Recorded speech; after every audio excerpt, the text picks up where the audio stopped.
बच्चों, आप लोग कैसे हैं भाई? अच्छे हैं, स्वस्थ हैं? और स्वस्थ हैं तो भाई अब जाहिर सी बात है कि परीक्षा की तैयारी करनी ही है।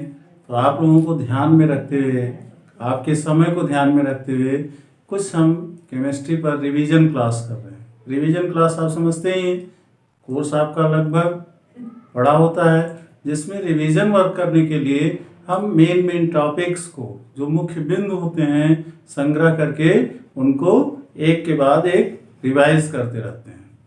यहाँ पर रिवीजन करने का उद्देश्य हमारा एक ही मात्र है कि हम अपनी पढ़ी हुई चीज़ों को एक बार समरी कर लें। उस उद्देश्य से यह वीडियो जारी किया जा रहा है। तो मुझे ऐसा विश्वास हो रहा है कि आपको ये पसंद आएगा, और पसंद आएगा तो फिर आगे के लिए आप लोग पूरा अपना प्रेरणा बढ़ाते रहिए, जिज्ञासा बढ़ती रहेगी। आपके जिज्ञासाओं का प्रतिफल ये होगा कि आप जितने जिज्ञास हो करके इस वीडियो को स्टडी करेंगे, देखेंगे और उस पर एक सब्सक्राइब करते रहेंगे, तो उसका प्रतिफल क्या होगा कि हम आपकी भावनाओं को समझते हुए अच्छा से अच्छा वीडियो डालने की कोशिश करेंगे, और पूरा प्रयास रहेगा कि आप अपना रिवीजन अच्छी तरह से करें। अब इसी के साथ आज का सेशन स्टार्ट करते हैं। इस सेशन में पहले आपको केमिस्ट्री के तौर पर क्या करना है, केमिकल रिएक्शंस में आपको बात की जाएगी। केमिकल रिएक्शंस क्या होते हैं? रासायनिक अभिक्रिया।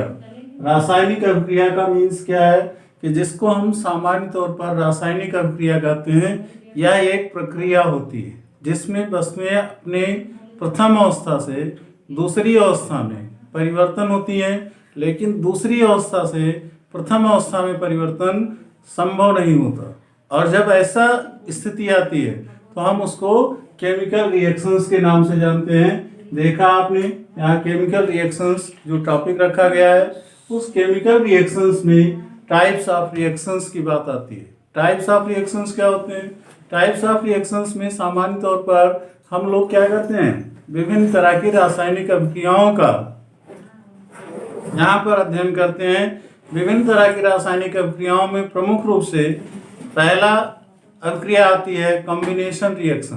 कॉम्बिनेशन रिएक्शन का मतलब कि वह रिएक्शन जिसमें दो या दो से अधिक अभिकारक मीन्स रिएक्टेंट्स आपस में मिलकर एक नया प्रोडक्ट बनाते हैं। उसके एग्जांपल्स के लिए हम क्या करते हैं, यहाँ सामान्य तौर पर आपको दिखाई दे रहा होगा बोर्ड पर CaO। CaO का मतलब कैल्शियम ऑक्साइड किससे रिएक्शन कर रहा है? H2O से। H2O means water. तो CaO कैल्शियम ऑक्साइड और H2O मतलब कि पानी के साथ क्रिया करके क्या प्रोडक्ट देता है? CaOH2 मीन्स चूने का पानी, अर्थात ऐसा पानी जो सफेद रंग का पानी हो जाएगा। और प्लस हीट। हीट का मतलब उष्मा उत्पन्न करता है, अर्थात ठंडे पानी में भी आप चूना डालते हैं तो वह पानी को गर्म करते हुए अपनी अभिक्रिया शुरू कर देता है। और तब तक यह अभिक्रिया चलती रहती है जब तक चूना पूरा मिक्स होकर के एक सफेदी वाला सॉल्यूशंस नहीं बन जाता है। अर्थात उसको हम क्या करते हैं, घरों की सफाई में प्रयोग करते हैं। पहले भी आप जानते हैं, सुनते भी आए होंगे, देखते भी हैं। उसी का आज रिसेंट या नई उत्पाद के रूप में डिस्टेम्पर आपके सामने होता है। डिस्टेम्पर एक तरह से रेडीमेड बनाया हुआ कैल्शियम हाइड्रोक्साइड होता है, जिसे आप CaOH2 के नाम से जानते हैं। तो ये पहला प्रकार का रिएक्शन हुआ जिसका नाम कॉम्बिनेशन रिएक्शन होता है, या इसे हम योग अभिक्रिया भी कहते हैं। दूसरी अभिक्रिया का नाम है डिकम्पोजिशन रिएक्शन। डिकम्पोजिशन का मतलब संगठन करना, अलग अलग भागों में तोड़ करके हम क्या करते हैं, प्रोडक्ट को रिएक्टेंट्स में कन्वर्ट कर दें, या जो रिएक्टेंट्स में सब्सटेंस भाग ले रहे हैं उन रिएक्टेंट्स को हम क्या करते हैं कि अलग अलग कर देते हैं। जैसे फॉर द एग्जाम्पल CaCO3, इसका नाम आपने सुना होगा। क्या कहते हैं इसको? कैल्शियम कार्बोनेट, अर्थात कैल्शियम और कार्बोनेट मिलकर के यह सब्सटेंस बना, ये पदार्थ बना, जिसको हमने हीट दिया। हीट मतलब गर्मी दिया, टेम्परेचर बढ़ा दिया। टेम्परेचर बढ़ा देने के बाद ये क्या बन जाता है? कैल्शियम ऑक्साइड प्लस CO2, मतलब कि CaO प्लस CO2 और CO2 जब बन जाता है तो इसमें हम क्या करते हैं, इसका गैस इंफॉर्मेशन करने के लिए कहते हैं CO2 के जस्ट बाद एक एरोहेड अपवर्ड में लगा देते हैं। तो इससे क्या हो गया कि कैल्शियम कार्बोनेट गर्म करने पर कैल्शियम ऑक्साइड बन गया और कैल्शियम ऑक्साइड के साथ साथ कार्बन डाइऑक्साइड गैस निकलती है। इसका बहुत ही आसान उदाहरण है, आप अपने घरों में देखते होंगे दूध को गर्म करते हुए। क्या दूध सामान्य तौर पर जिस दूध को आप सफ़ेद लिक्विड भी कह सकते हैं वो क्या होता है, पानी मिश्रित होता है और उसमें मक्खन होते हैं। गर्म कर देते हैं, मक्खन अलग हो जाता है, पानी जल करके इवेपोरेट हो जाता है, वाष्पित हो जाता है और जो उसका फैटी मटेरियल्स है वो आपके सामने होता है। सेम वही क्रिया यहाँ भी होती है।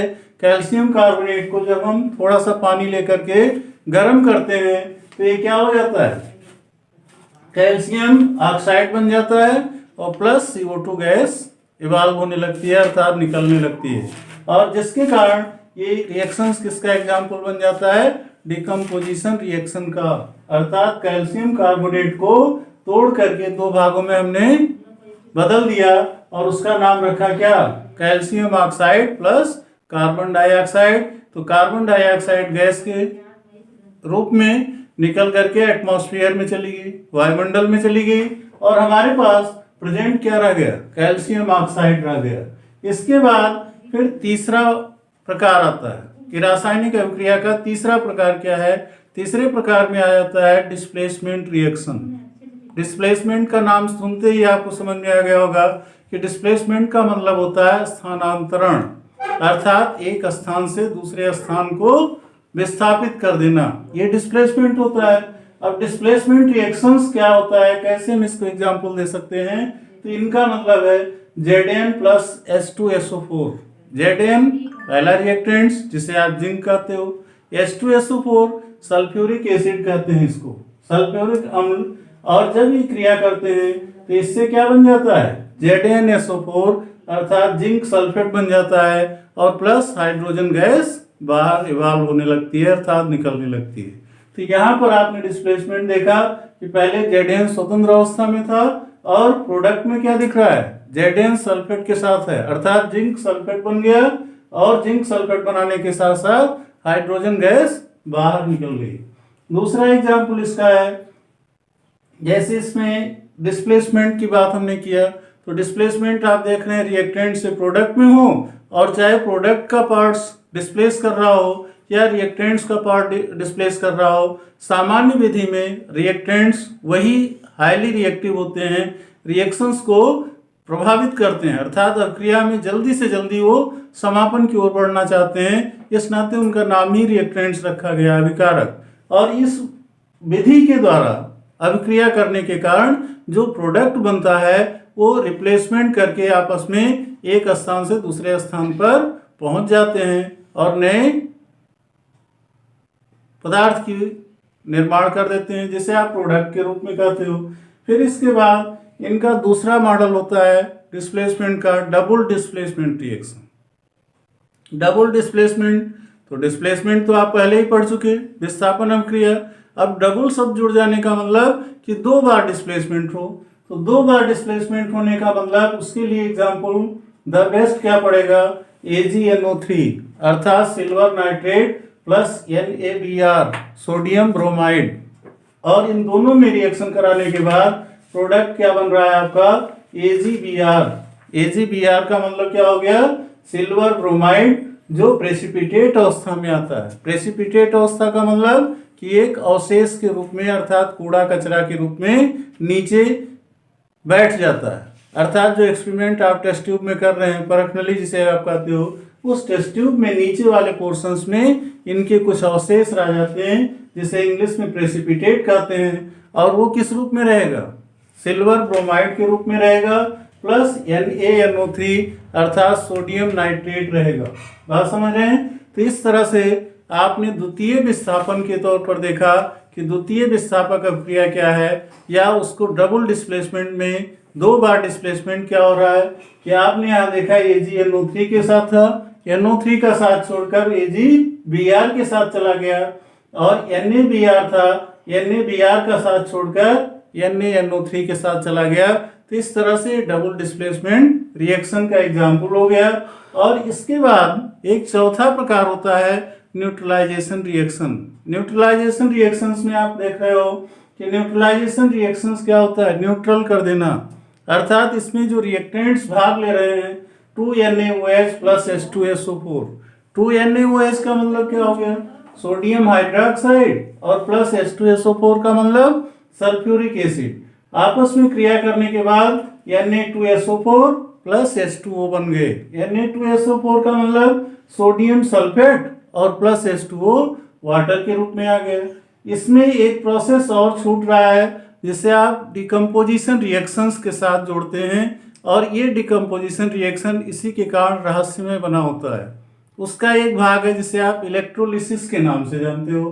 तो इलेक्ट्रोलिसिस में क्या होता है कि जैसे हम मान लीजिए वाटर है, वाटर में करंट सप्लाई करते हैं, तो वाटर क्या करता है, हाइड्रोजन और ऑक्सीजन के दो पार्ट्स में डिवाइड हो जाता है। तो सेम प्रोसेस इलेक्ट्रोलिसिस के कंडीशंस में क्या आता है, 2NaCl gives 2Na plus Cl2। 2Na plus Cl2 का मतलब कि एक तरह से NaCl को डिफ्यूज कर दिया, अलग अलग कर दिया, और उसका रिजल्ट क्या दे दिया, सोडियम अलग हो गया और Cl2 अलग हो गया। आयनित अवस्था करनी हो तो एक बार इसको डबल इलेक्ट्रोलिसिस करना होगा, मतलब कि दो बार इसको करंट फ्लो करना पड़ेगा, तो ये आयन के रूप में आ जाएगा, अर्थात धनायन या ऋणायन के रूप में। इसी तरह से कॉम्बिनेशन रिएक्शंस का डिकम्पोजिशन रिएक्शन का एक दूसरा मॉडल भी है, फोटोलाइसिस। फोटोलाइसिस या हम उसको दूसरे नाम फोटोकेमिकल रिएक्शंस के नाम से जानते हैं। फोटोलाइसिस का मतलब क्या होता है कि इसमें सामान्य तौर पर कुछ रिएक्टेंट्स इस तरह से भाग लेते हैं, जैसे 2AgCl मतलब कि सिल्वर क्लोराइड है, और ये सनलाइट से क्रिया कर लेता है। सनलाइट मतलब समझ रहे हो, सूरज का प्रकाश, अर्थात हम इसको धूप में रख दें, किसको, 2AgCl अर्थात सिल्वर क्लोराइड को, तो सूर्य की रोशनी पर करके सिल्वर अलग हो जाएगा और क्लोराइड अलग हो जाएगा। अर्थात इसमें हम फोटो सेल के द्वारा जो सोलर एनर्जी हमें मिलती है, तो सोलर एनर्जी के द्वारा डिकम्पोजिशन होता है। तो एक तो हमने इलेक्ट्रिक करंट के द्वारा डिकम्पोजिशन कराया, और दूसरा फोटो सेल के द्वारा या सोलर सेल के द्वारा कराया। तो इस तरह से आपने देखा डिकम्पोजिशन रिएक्शंस में सामान्य विधा में दो सिमिलर पार्ट्स जुड़े होते हैं, और ये दो पार्ट्स डिकम्पोजिशन रिएक्शन का महत्व बढ़ा देते हैं। अब इसके बाद आज का टॉपिक तो समाप्त हुआ। आज की टॉपिक समाप्त होने के बाद अभी भी केमिकल रिएक्शंस में कुछ पार्ट्स रह गए हैं, जैसे ऑक्सीडेशन रिडक्शन, ऑक्सीकरण, और दूसरा क्या होता है, अनऑक्सीकरण, या उसको रिडक्शंस बोलते हैं। बात समझ रहे हैं। तो इस तरह से ऑक्सीकरण अभिक्रिया के विषय में अगला हमारा क्लास होगा, जिसको आप लाइक करेंगे तो बड़ी अच्छी बात है। साथ में ये स्टडी मटेरियल जो आपको दिया गया कैसा लगा, इस पर आपकी प्रतिक्रिया का इंतजार हमें जरूर रहेगा। इस नाते एक लाजिम सी बात है कि आपका सब्सक्राइब तो बनता ही है कि आप उसको सब्सक्राइब करेंगे, और सब्सक्राइब करेंगे तो अगला टॉपिक बहुत जल्दी ही आप प्राप्त कर लेंगे। धन्यवाद।